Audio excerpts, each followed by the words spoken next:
Life in America has changed. So it is that we can make our living on a farm and have a home in town. So it is that we can live where we want to. And the shopping centers now come out to meet us. I love to go a-wandering along the mountain track. And as I go, I long to sing my knapsack on my back. The 50s were a time when Americans started to move like they had never moved before. In 1950, Americans owned 40 million cars and trucks, a number that would double by the end of the decade. In 1956, President Eisenhower signed the Federal Aid Highway Act, and work began on a 42,000-mile system of interstate highways. For the first time, life in America had a fast lane. To serve the mobile masses, drive-in restaurants popped up all over the country. Come join my happy soul.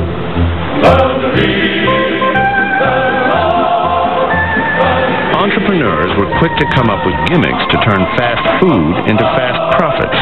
But no one would understand the need for speed better than two brothers in San Bernardino, California. Dick and Mac McDonald. After World War II, their attitudes were completely different.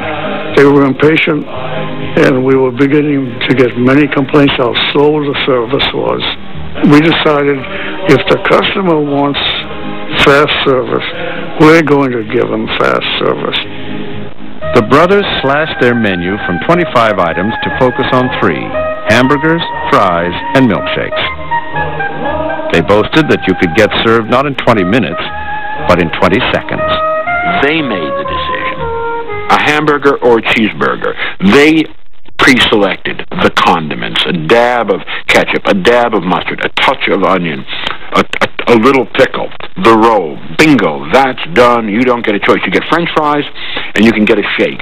We'll make the decisions. They mechanized and speeded up the whole process and kept the price down and kept the quality up. I was there on opening day and sold the first McDonald's hamburgers. In fact, I sold 6 of them. The first order was 6 hamburgers at 15 cents a piece, 90 cents. And that was the start of a great dynasty. It was like being in a fishbowl. People could look in front and both sides of the store and see everything that was being done. And I think that was important to a lot of people, especially in those days when there was a lot of bad product put out. It was great. It was fast. I think McDonald's was like Levittown on a bun. I mean, it was that same wonderful uniformity. No surprises. Also, the great genius, of course, was fast food. Because, again, you had to have fast food or you wouldn't have time for the 40 activities your children had after school each day. So as the culture changed, the food had to change with it.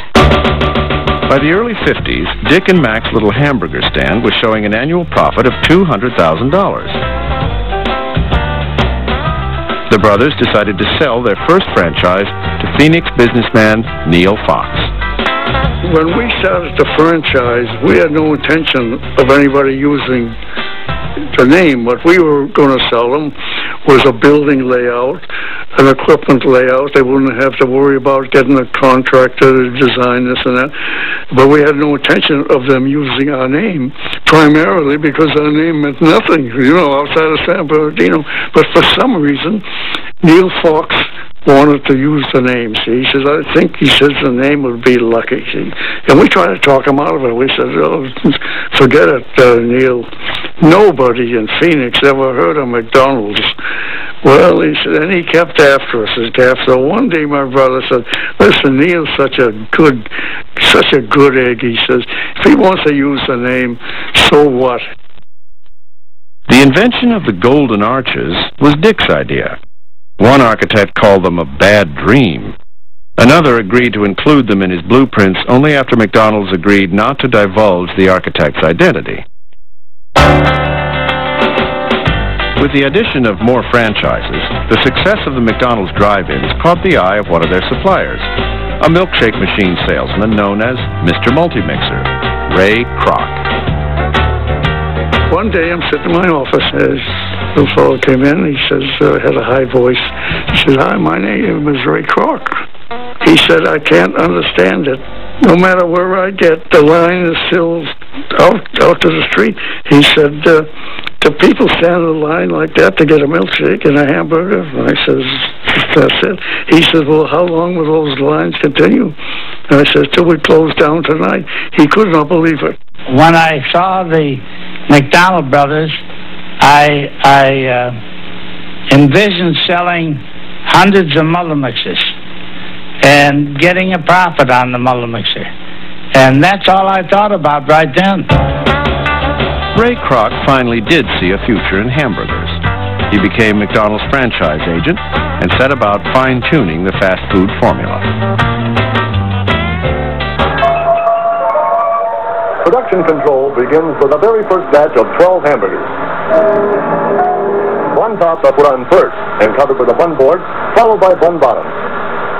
Although the franchisees were independent businessmen, they had to adhere to rigid rules.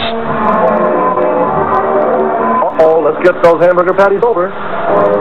There's a wonderful note that he sends the McDonald's talking about the dangers of individualism within the company. This is in 1958. He writes to them, he says, "We have found out, as you have, that we cannot trust some people who are nonconformists.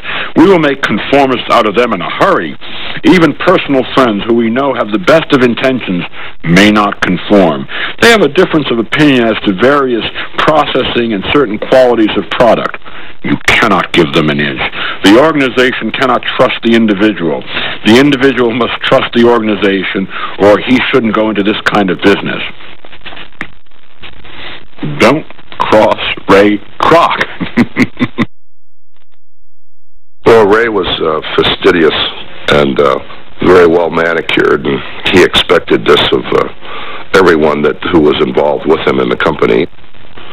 So Ray had this leather packet. You put your business cards, your file, and your comb. And then one day, he added a new feature to the packet that would fit inside your breast pocket. And the new feature he added was a pair of small tweezers. And this was to clip the hair in your nose. When I went home that night and looked, and oh my God, I could see I needed the tweezers. And I think I realized where this tweezer idea came from. Ray was a very competitive guy. You know, he had an expression that I used to just wince when he'd say it. But he'd get up and